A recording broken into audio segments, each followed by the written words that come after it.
ప్రార్థన చేసుకొని ఈ ఆగస్టు మాసంలోని చివరి పరిశుద్ధ దినంలోనికి దేవుడు మనల్ని ప్రవేశపెట్టిన విధానాన్ని బట్టి దేవాది దేవుని మహిమపరుస్తూ స్తుతిస్తూ జ్ఞానపరుస్తూ ప్రార్థనాపూర్వకంగా ఆరాధనను మనం ప్రారంభించుకుందాం. దయచేసి కళ్ళు మూసుకుందాం, తలలు వంచుదాం, ప్రార్థనలో ఎక్కువద్దాం. మహోన్నతుడా, మహాగరుడా, మమ్మల్ని ఆత్మికగా ప్రేమించిన మా యేసురాజా, మీ ఘనమైన శ్రేష్టమైన ఉన్నతమైన నామమునకి వందనాలు స్తోత్రం దేవా. నేటి ఈ పరిశుద్ధ దినాన మరి ఒకసారి నీ సముఖంలోకి చేరి పాటల ద్వారా నేను మహిమపరచుటకు, కీర్తన భాగం ద్వారా నువ్వు ఎట్టి రీతి దేవుడవో నీకు స్తుతులు చెల్లించుటకు, నీ యొక్క వాక్కుల ద్వారా మా జీవితాలను సరిచేసుకున్నటకు మరి యొక్క దినాన్ని అవకాశాన్ని మా జీవితాల్లో మీరు అనుగ్రహించిన విధానాన్ని బట్టి నీకే వందనాలు స్తుతులు స్తోత్రం దేవా. ఈ ప్రత్యేకమైన దినాలను ఏర్పాటు చేసిన నీ బిడ్డలతో పాటు నిన్ను ఆరాధించుకున్నటకు ప్రభా, మరి ప్రారంభ ప్రార్థన నుంచి నీ సన్నిధిని, ప్రసన్నత, నీ వెలుగు మా మధ్యలో సంచరించినట్లు నీ సహాయం అనుగ్రహించమని ప్రార్థన చేస్తామని దేవా. సమయం కంటే ముందుగా విచ్చేసిన నీ బిడ్డలను బట్టి నీకే వందనాలు స్తోత్రం ప్రభా. వారి హృదయవాంఛలను తృప్తిపరచండి, వారిని ఒక ప్రత్యేక రీతిగా దీవించి ఆశీర్వదించమని ప్రార్థన చేస్తామని దేవా. అలాగనే మార్గం చూడండి, మరి మందిరానికి రావాలని ఆసక్తికరమైన బిడ్డలను సకాలంలో మా మధ్యలోనికి క్షేమకరంగా చేర్చి మేమందరము కలిసి ఏక మనసుతో, ఏక ఆత్మతో, ఏక భావంతో, ఏక హృదయంతో నిన్ను ఆరాధించి ఆ యొక్క ధన్యతను మా అందరికీ దయచేయమని ప్రార్థన చేస్తామని దేవా.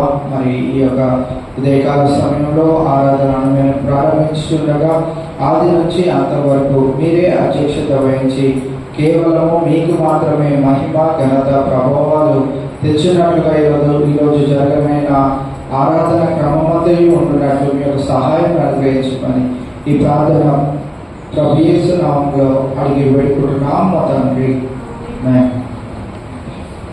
మన ఆచరణ పిల్లలు వచ్చి కొద్దిసేపు పాటలు పాడితే మేము పంచవలసిందిగా కోరుతాం. Oh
ఘనతకు అర్హుడవు, నీవే నా దైవము.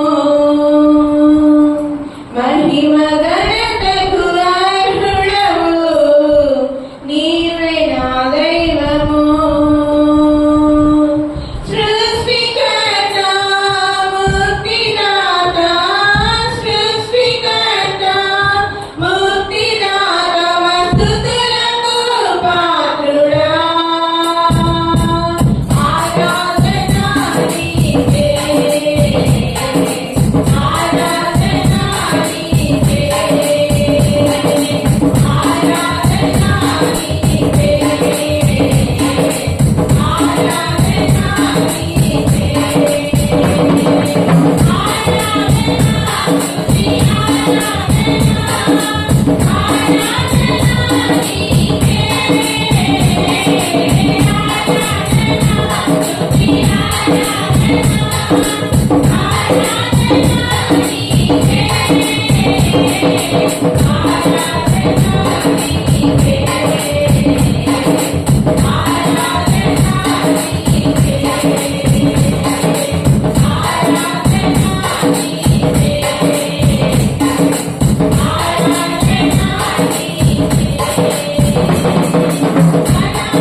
ప్రత్యేకంగా ఏర్పాటు చేయబడిన కీర్తన భాగము 25వ కీర్తన ఉత్తర రచిత రీతిగా చదువుకుందాం. ప్రేరేపించబడిన వారు మొదటి వచనం చదివినట్లయితే సంగమంలో ఏకీభవించి 2వ వచనం నుండి చదువుకుంటా వెళ్దాం. 25వ దావీదు కీర్తన. యెహోవా, నీ దిక్కులను చూసి నా ఆత్మను ఎత్తుచున్నాను.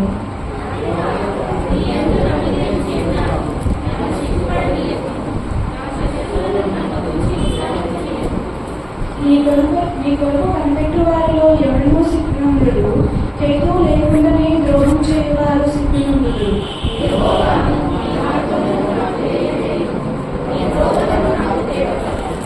నన్ను నీ సత్యం అనుసరింపజేసి నాకు ఉపదేశం చేయును. నీవే నా రక్షణకర్తయైన దేవుడవు. దినమెల్లా నీ కొరకు కనిపెట్టుచున్నాను.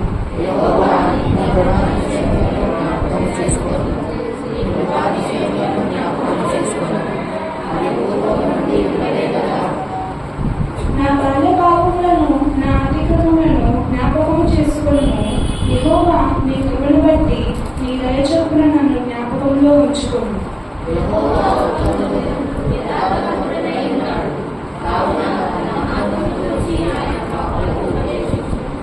న్యాయములను బట్టి ఆయన దీనులను నడిపించును.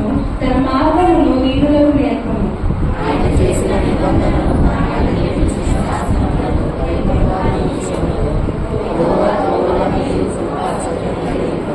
యెహోవా, నా పాపము బహు ఘోరమైనది.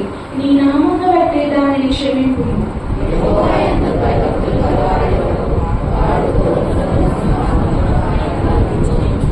అతని ప్రాణము నెమ్మదిగా ఉండను. అతని సంతానము భూమిని స్వతంత్రించుకొనును.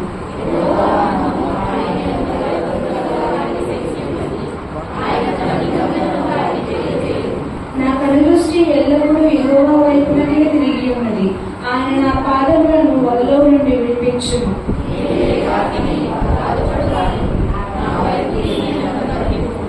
నా హృదయ వేదనలు అతి విస్తారములు. ఇక్కడిలో నుండి నన్ను విడిపింపును.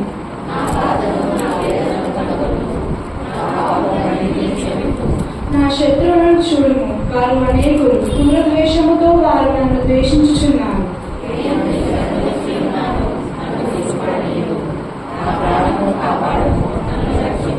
నీ కొరకు నేను కనిపెట్టుచున్నాను. యథార్థతయు నిర్దోషత్వమును నన్ను సంరక్షించుగాక. లేక వారి బాధలన్నిటిలో నుండి ఇశ్రాయేలును విమోచించుము.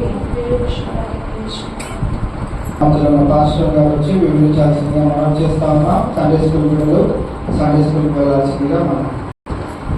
మహోన్నతుడా, మహాపరిశుద్ధుడా, నీ పరిశుద్ధ నామానికి వందనాలు చెల్లిస్తున్నాను తండ్రి. ఈ పరిశుద్ధులని నా జీవితంలో దయచేసి మేము మహిమ పొందడానికి వందనాలు చెల్లిస్తున్నాను.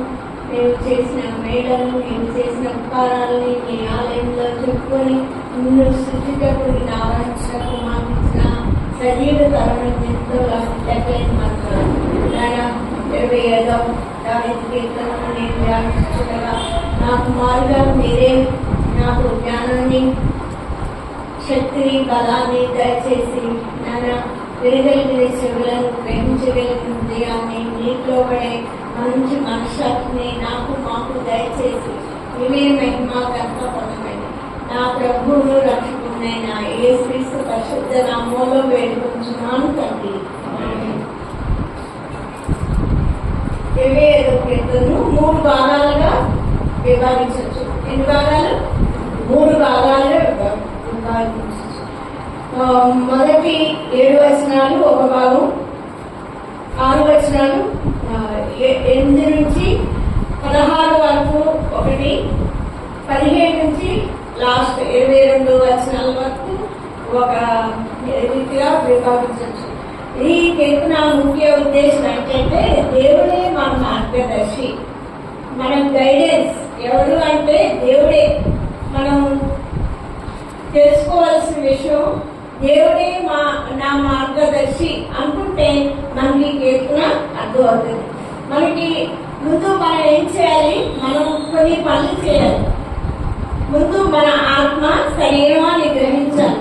మన ఆత్మ శరీరం మన ఒకళ్ళనే కాదు, ఇక్కడ ఉంది ఆత్మ మనతో పాటు ఈ మందిరంలో కూర్చుంది అని గ్రహించినప్పుడు ఇక్కడ దావీదు ఏమంటున్నాడు? యెహోవా మొదటి వచనం అన్నాడు, యెహోవా నీ దిక్కునకు చూసి నా ఆత్మను ఎత్తుకొంచున్నాను. ఏమంటున్నాడు? దావీదు అన్న ప్రార్థన మనం కూడా చేయాలి. ఏమంటే యెహోవా నీ దిక్కునకు, ఆయన దిక్కున పైనే, మన దిక్కు పైకి ఉండాలి. చూచి ఆయన చూసి నా ఆత్మను ఎత్తుకొంచున్నాను. మనకి మందిరంలో రాగానే దేవుడు కనిపించాలి. దేవుడితో పాటు మన ఆత్మను సిద్ధం చేసుకొని మన ఆత్మను ఎక్కడ చూడాలి? దేవుని దిక్కునకు పెట్టి నా ఆత్మ నీకు అప్పగించుకుంటున్నాను. 2 నా దేవా నీ యందు నమ్మకించున్నాను, నాకు సిగ్గుపడే. మొదటి 7 వచనాల్లో మనం నేర్చుకోవాల్సింది ఏంటంటే దేవుడు మనల్ని ఎట్టి పరిస్థితుల్లో సిగ్గుపడేటట్టు చేయడు. మనం ఏ పరిస్థితుల్లో ఉన్నా సిగ్గుపడాలంటే దేవుడికి అవమానం పని ఏదో చేసినాని మనం మనమే ప్రశ్నించుకోవాలి. కానీ దేవుడు ఎప్పుడు తన బిడ్డలను సిగ్గుపడనియ్యాడు. ఆయన మాట ఇచ్చిన దేవుడు, మానవ దేవుడు, నమ్మకమైన దేవుడు కనుక ఆయన సిగ్గుపడినాడు. దేవా నీ యందు నమ్మకించిన. మనందరూ ఎవరి మీద నమ్మకించాలి? దేవాదేవుడి మీద నమ్మకించాలి. ఆ దేవుడు మనల్ని సిగ్గుపడినాడు. 3వ వచనం